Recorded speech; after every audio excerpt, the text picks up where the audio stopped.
When you ask people around which companies were the greatest back in the 90s, and I'm obviously talking only about our favorite genre here, the most common answers would be Capcom, Konami, and probably Technos or Sega. One answer you most likely won't hear is Taito. Still, Taito was a somewhat prolific company back in the day. Releasing 7 beat'em ups in 3 years, Taito was very active between 1990 and 1992. During this period, they released games like Brawl, Dungeon Magic, Arabian Magic, and Pulirula, to name a few. I will be the first to admit that their games aren't on par with some of the greatest from that era, but when you look at their games closely, you will start to see some great ideas. Taito's games were always filled with interesting mechanics, some of which were pretty advanced for its time, and lots of flash stuff that, while it won't add much to the game, looks pretty sweet. Warrior's Blade comes with both. Not only does the game have some mechanics that you wouldn't see in other games back in the day, but it also is very eye-catching, and I'm not talking only about the graphics here, I'm also talking about the cabinet. Take a look at this. Another thing that's not that common in this game is the story. Despite being the third game in the series, the story here has nothing to do with the previous games. Honestly, this could have had any name, but Taito was smart enough to use an already existent and recognizable franchise. And let's face it, back in the 90s, you never knew if the sequel for that platformer you liked would be another platformer. It could very well become a racing game, who could tell, the 90s were crazy. But yeah, I was talking about the story. Here, you are no hero. You aren't saving a kidnapped girlfriend or princess, you aren't trying to save this land from an evil lord, no. You are here to plunder and pillage this land, called Dapon, from its riches and become king. Well, at least that's Rastan's goal. The other two characters have more noble motivations, which are basically revenge against the evil tribe that inhabits this land. They will follow Rastan and use his lust for violence and greed to help them. Seriously, take a look at Rastan's bio. The dude has nothing to do with this land and is only here to steal whatever he wants. You can't get away with a plot like this nowadays. Another thing that you don't see nowadays is this beautiful, expensive and impressive aspect ratio. There were only a handful of games that used this aspect ratio back in the day, with X-Men and Ninja Warriors being the ones I remember right now. I honestly would love to see more games take advantage of more than one screen. Dual monitors are not something that rare nowadays, but yeah, I imagine that setting up different spawn points for different aspect ratios can take some time, and there are not too much advantage in doing this aside from looking extremely cool. I don't know, for devs looking for something new, maybe you can add the spawn points a few pixels beyond the screen limit so it wouldn't matter which aspect ratio the player is using.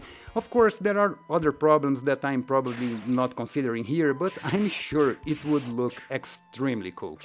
Can you imagine games like Streets of Rage 4 or Shredder's Revenge looking like that? Sure, maybe in the case of the turtles you would have to zoom in a little bit, otherwise everything would look pretty small, but in the case of Rastan, this is not a problem. The sprites in this game are pretty big, especially when you look at them side by side with other games from the same era. Looking at games like 64th Street, DD Crew, Burning Crew and Turtles, you can see how big and detailed the sprites are in this game. This is something that will easily grab your attention when you first boot up this game. All playable characters, enemies and NPCs have a lot of detail and good use of shadows and highlights to improve the look of things. You can spot small details like Rastan's necklace made out of teeth, or this small line detailing Sophia's skirts that is so tiny that could very well not be there and nobody would complain. Or even these knights with shiny shields and armor that have a somewhat photorealistic feel to them. It's even possible to notice small fringes in some of the enemies' robes. It's really pretty impressive for a game in 1991 running on a Motorola 68000 board. At the time, I believe only DD Crew was close to Warrior's Blade in this matter, but even so, Taito's sprite work here was unmatched. Well, at least when it comes to the characters, because the backgrounds are not that impressive. There are some levels with interesting things to see, but a lot of them are just boring, static, and uninspired. The pastel tones they used in this game also didn't help. It takes what is already a bland-looking background and makes it even more boring, with nothing to really grab your attention. Even the lava here looks anemic and without any spark. If the background is water, then be prepared to see a blue wall behind you with static waves and no depth whatsoever.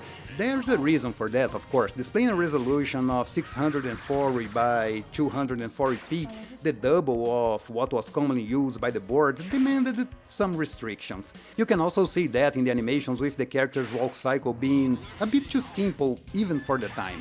But honestly, this is nothing that will hurt your enjoyment. Rastan also features some cool cutscenes between levels, telling you more bits about the story and what happens if you fail or succeed at said level, but we will talk about this mechanic later. Another interesting thing about this game is the approach to the soundtrack. There are many different styles here, with some being something you would expect in a fantasy game, while others are so out there that I can only classify them as experimental. Voices of Siren is a good example of that. Take a listen.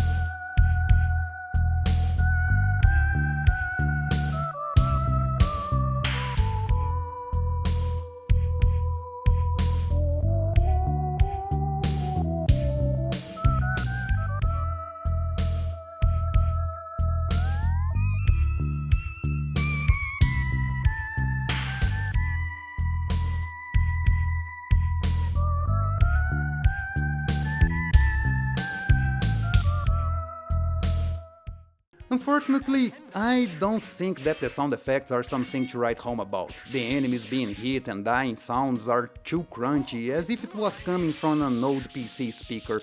Your attacks don't sound bad, you can hear your strikes cut in the air and they sound okay, but in the middle of the combat, all you will be able to hear is your enemies die and yeah, not good. All the bosses have something to say to you, and I assume they are very naughty things. I mean, aside from the last boss who speaks clear English, I have no idea what others say or even what language they speak. I could swear I heard someone speaking German at some point here. For a 1991 game, Rastan can be quite innovative. When you put your first quarter and pick one of the 3 available characters, you will be thrown into a stage selection screen showing 4 paths you can take. This alone was already unique for the genre in 1991, but what you may not know is that these paths will branch out, leading to many other different levels. More than that, after each level is beaten, you will get a bonus, which can be more speed, more strength, or even debuffing some of your enemies, and the order you complete these levels can matter a lot depending on your playstyle. How well you play the level is also considered here. If you don't play well enough, you will get bad fortune, and will have to play an extra level to take out the curse that got into you thanks to your, well, bad fortune. Despite appearing to have only 5 levels, in reality the game has 14 thanks to its many alternate paths, so it's more likely than not that you won't see all of them in your first playthrough. Despite the offering of playable characters being seemingly traditional, they are a bit different from what you would expect. Rastan, for example, is the strongest of them all, with a very wide reach. Sophia, which you would expect to be the fastest, isn't. She has a good reach, good speed and good strength, being basically the all-around girl here. And finally, Dewey. Now, that's a name for a ninja that has terrible reach but amazing speed. Warrior's Blade uses a 3-button system with a jump, an attack and a desperation move, which is the most boring special you will see in your life. Seriously, take a look at this. But despite the apparent simplicity, Rastan combat is way deeper than you may thought. You have some extra moves that you can perform by combining the attack, jump and directionals, which can bring some variety to the combat. But let's face it, you can very well beat this game by mashing buttons like crazy. You can also hit enemies in the air after they are thrown, something that wasn't common back in the day, and it's awesome. From time to time you may find an orb that will summon a mage companion for you, and he can cast some powerful elemental magic to help you out. The thing is, he's not very proactive, so to remind him of his duty, you have to kick him in the butt. Seriously, this is hilarious and a bit abusive, but I love this idea. The old mage has mana that can be recharged by the many coins you find by beating enemies or breaking barriers. He will follow you the whole level, but will vanish when you reach the boss battle. The coward. By the way, these coins and treasures you will find are also your health, but they will be added to it after you beat the level. Rastan doesn't give you any food or any chance to increase your health while in the level, so take care. But there's a reason for the game to avoid giving you way too much health. Rastan is a pretty easy game, everything considered. Enemies will die with just a couple of hits, not requiring much from you, let alone all those extra moves you have. The bosses are a joke. Okay, most of them are awesome, big and full of moving parts, but all you need to do most of the time is stand in one place and spam your attack button until they are dead. While this may sound like a complaint, it's not.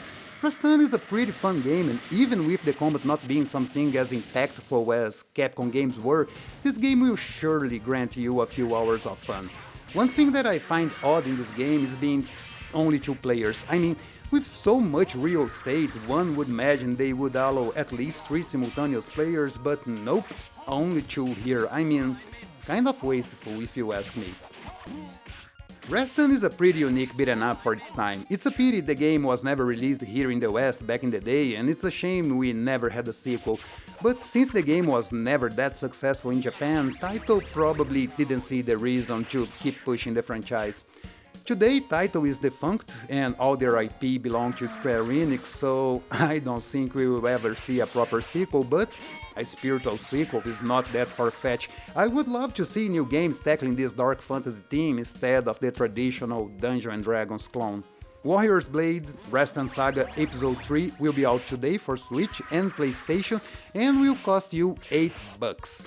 I highly recommend this game, not only because it's a lot of fun, but also because it's an interesting piece of history that wasn't available for us here in the West until today. Well, at least officially. And that's it for the video, guys. I hope you enjoyed this review and tell me in the comments if you are getting this one. I am Savino, wishing you all an awesome day, and remember, keep it up.